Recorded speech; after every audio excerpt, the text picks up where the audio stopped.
안녕하세요. 저는 지난 30년간 아들 하나만 보고 아들 하나 잘 키워보려고 악착같이 살아온 60대 여성입니다. 막상 사연을 쓰려고 하니 옛날 이야기부터 조금씩 꺼내놓아야겠네요. 바로 결혼 전부터 말이죠.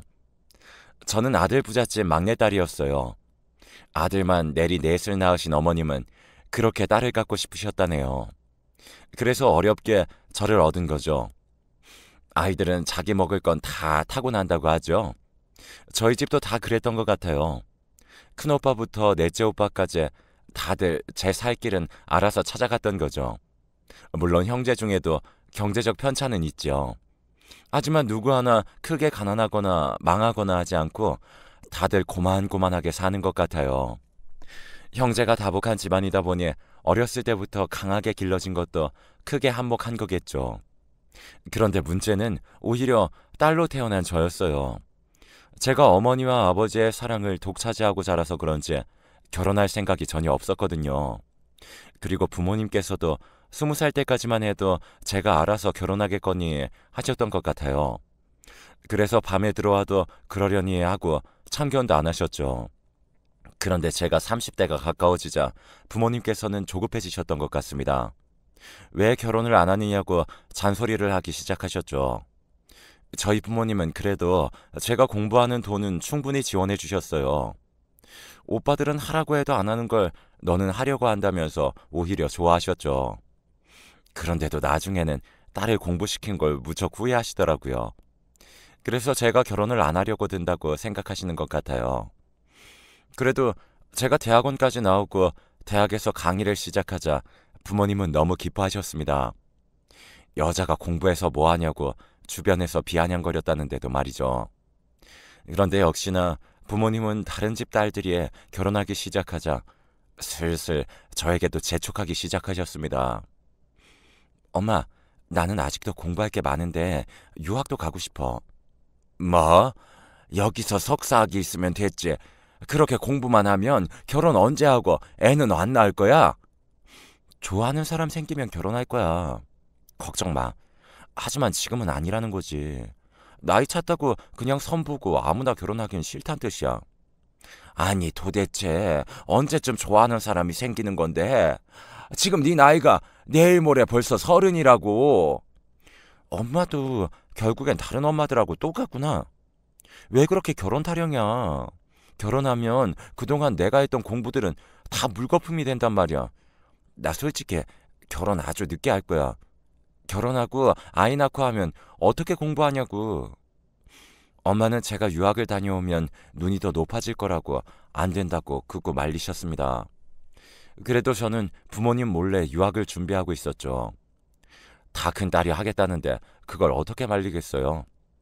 그러던 어느 날 부모님이 단아하고 멋스러운 원피스를 하나 선물해 주시더군요.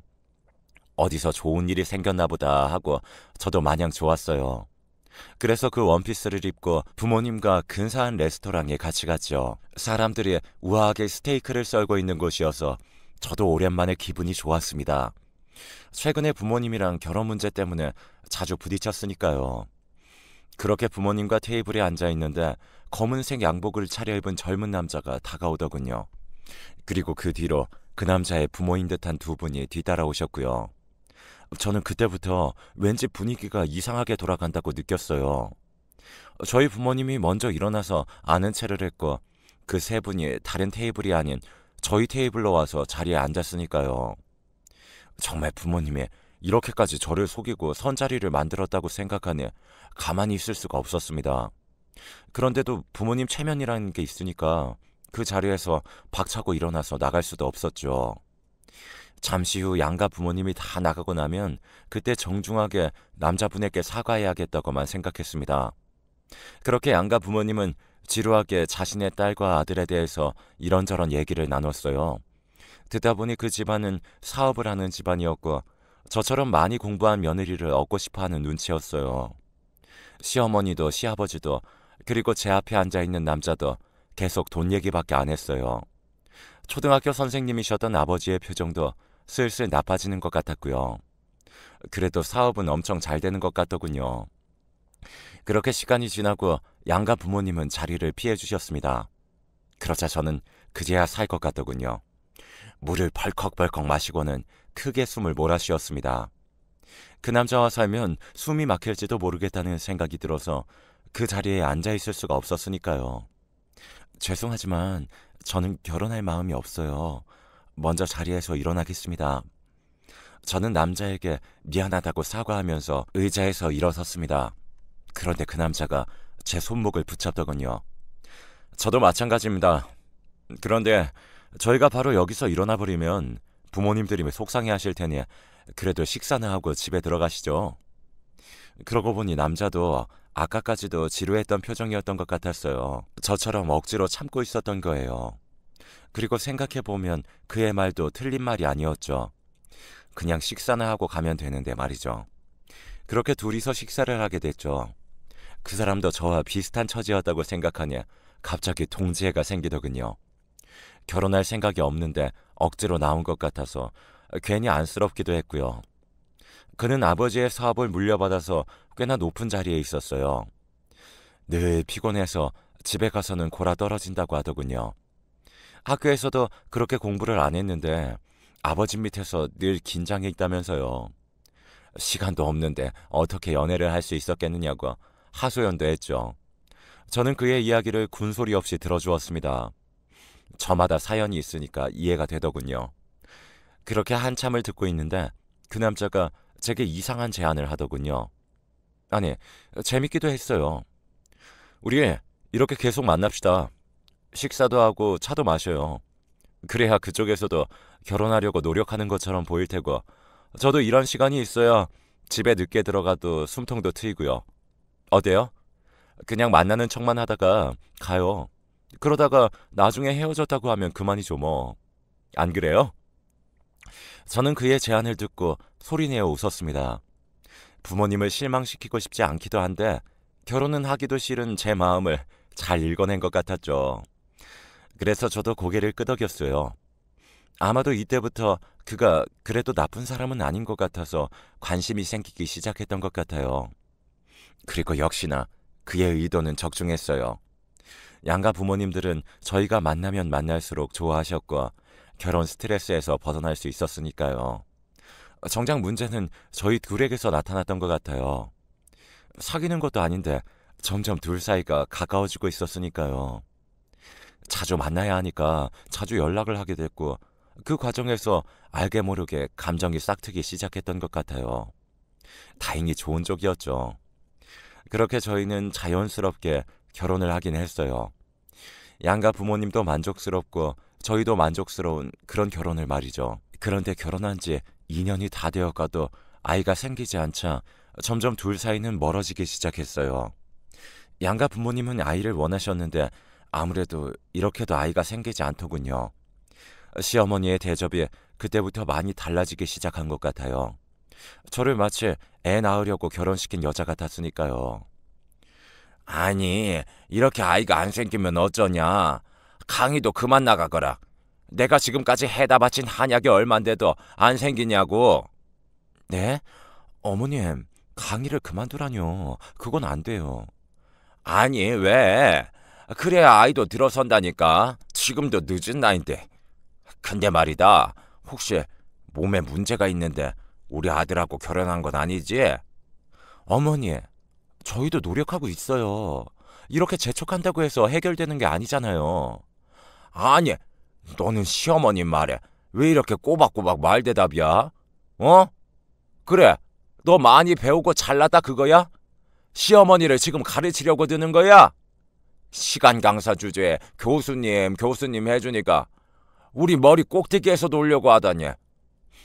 저는 그날 시어머니와 처음으로 말다툼을 크게 하고 말았습니다.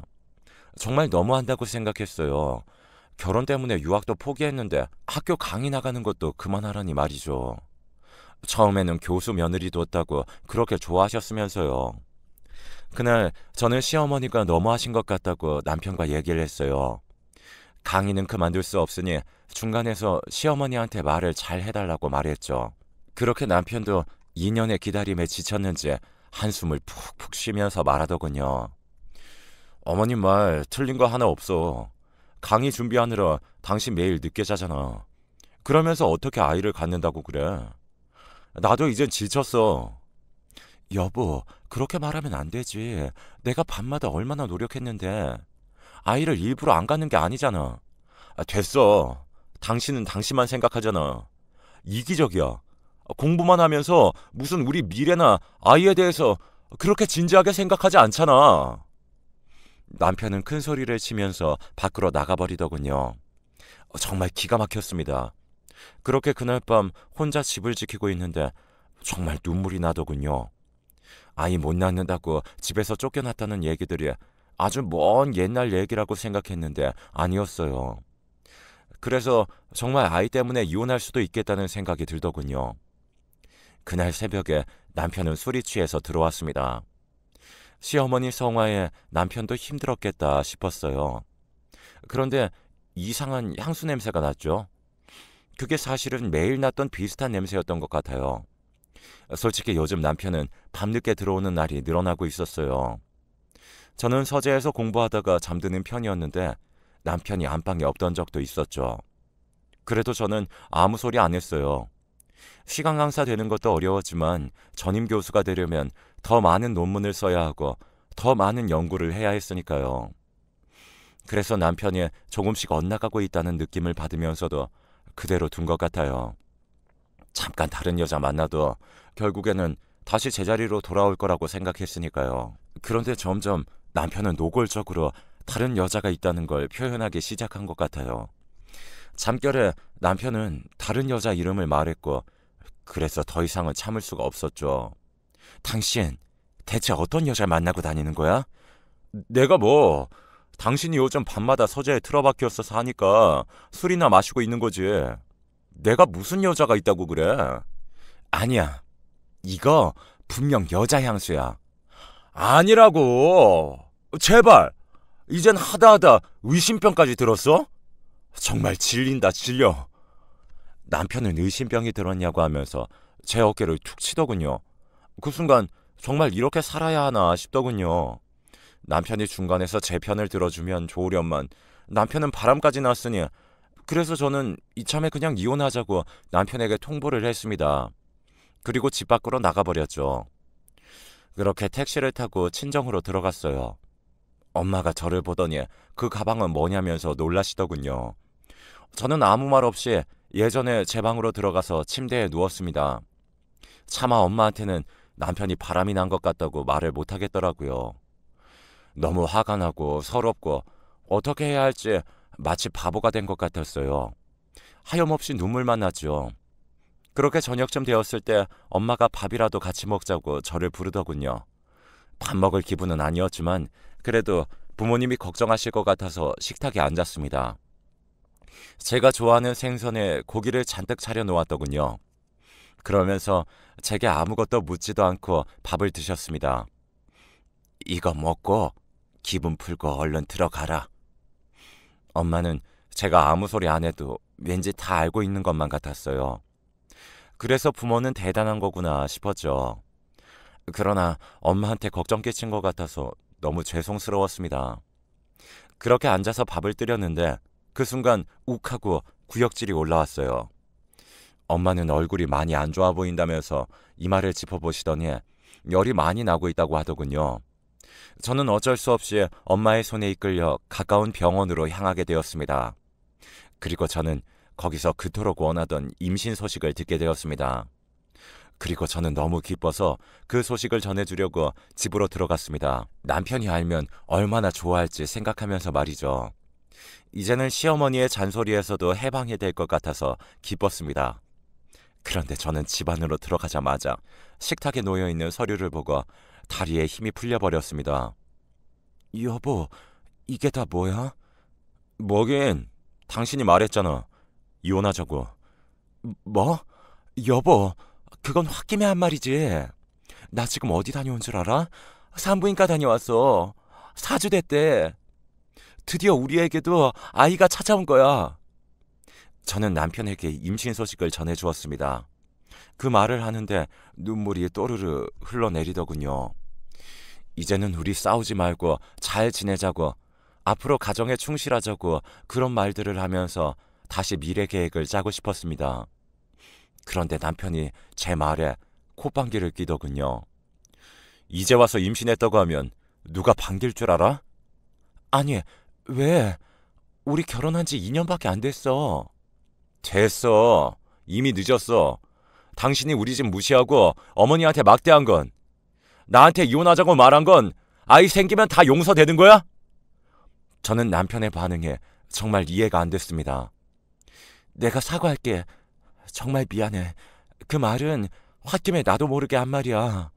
아니, 당신 지금까지 알게 모르게 나 무시했잖아. 내 말 틀려? 저는 남편의 말에 말문이 막히더군요. 그러더니 남편은 더 이상 저와 얘기를 하지 않고 밖으로 나가버렸습니다. 저는 남편이 나간 현관문을 보면서 한참을 가만히 멍하니 서 있었습니다. 좋아할 줄 알았는데 이게 다 무슨 상황인가 싶어서 순간적으로 머리가 하얗게 되더군요. 뭐지? 순간 남편에게 정말 여자가 있다는 불길한 느낌이 들었습니다. 그리고 그 예측은 다 맞는 것 같았습니다. 며칠 뒤 시어머니가 찾아와서 마치 기다렸다는 듯이 제게 이혼을 요구했으니까요. 그토록 아이를 원했던 건 다 거짓말이었는지 하루아침에 이렇게 달라질 수 있는 건가 싶어서 기가 막혔습니다. 그러면서도 위자료는 충분히 주겠다는 묘한 얘기까지 하더군요. 섭섭지 않게 보상해주마. 헤어져라. 네? 저 아이를 가졌다니까요? 어머님 손자요. 아니, 이제 이미 늦었어. 우리 아들은 이미 아들이 하나 있다고. 네? 그게 다 무슨 말씀이세요? 아니, 같이 살면서 그렇게 전혀 몰랐어? 공부만 잘했지 완전 헛똑똑이구나. 그러니 헤어지거라. 그럼 저희 아이는 어떻게 하고요? 안 돼요. 저는 그렇게 시어머니의 말도 안 되는 얘기를 들으면서 무릎 꿇고 애원했어요.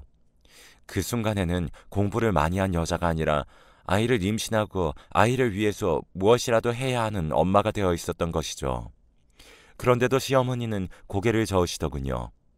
이후 저는 혼자서 아이를 낳아야 했습니다.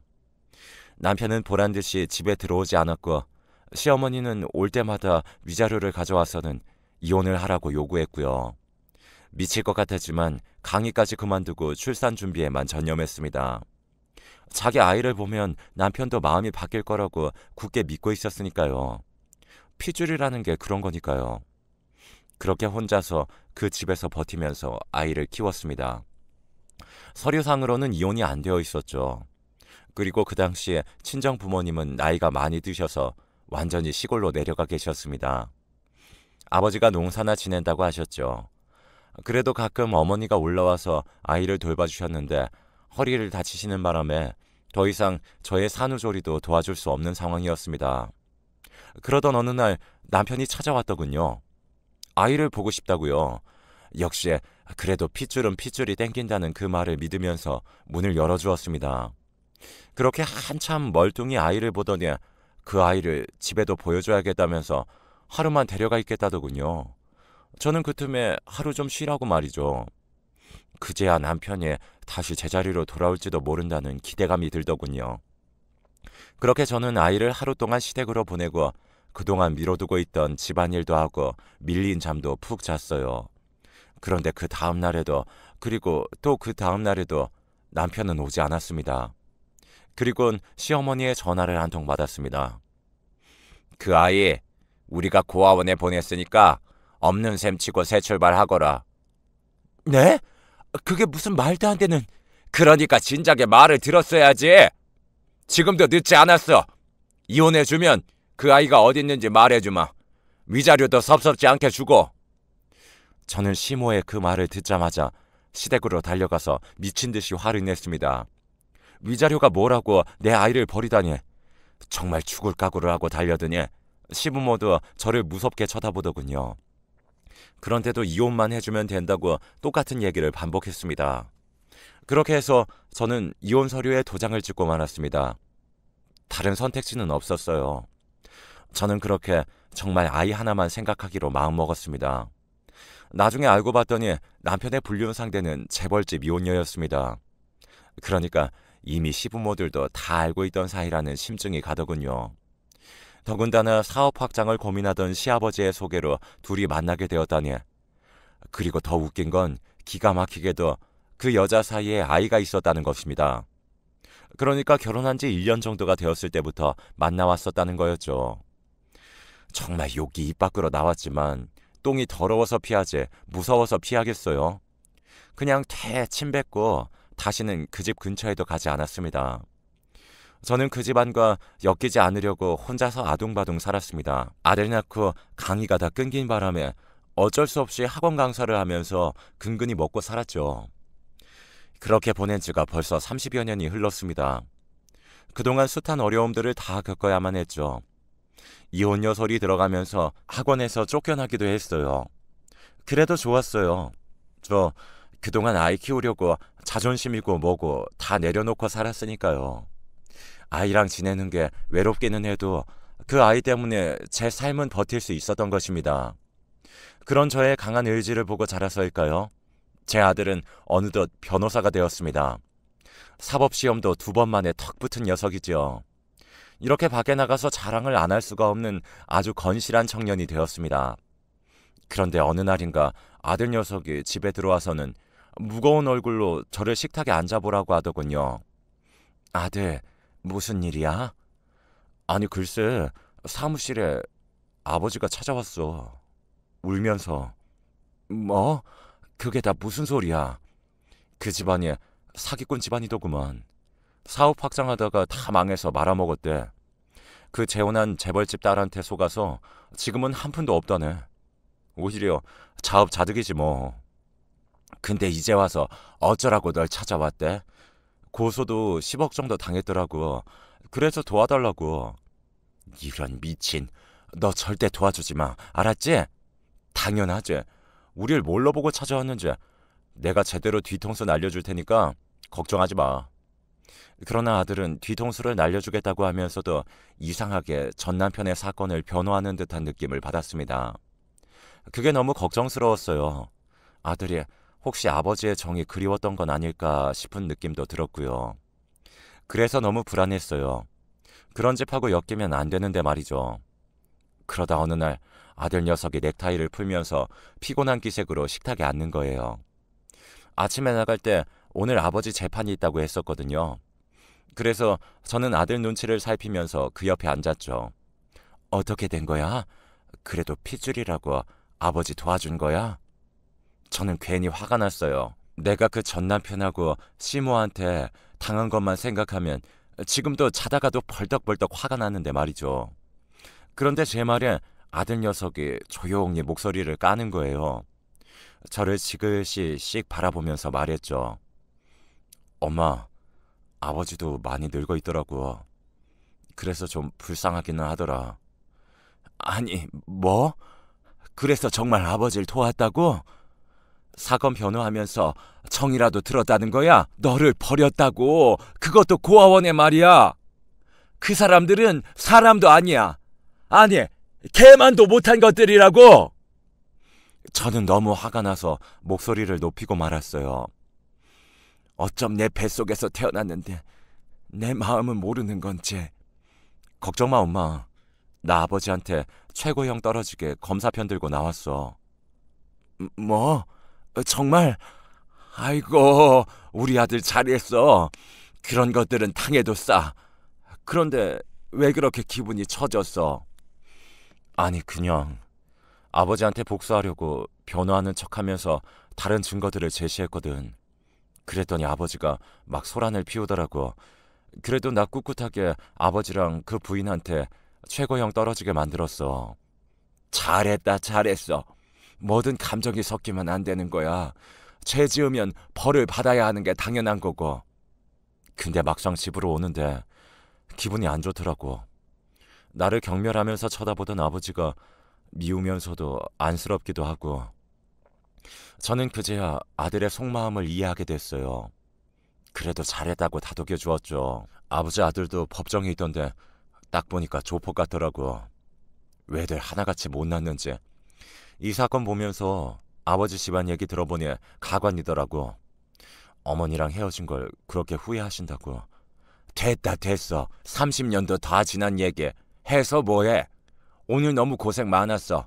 다음에도 이렇게 아는 사람과 엮일 수 있는 사건들이 있을 텐데 그때마다 오늘을 다시 떠올리면서 마음을 다잡고 임해야 해.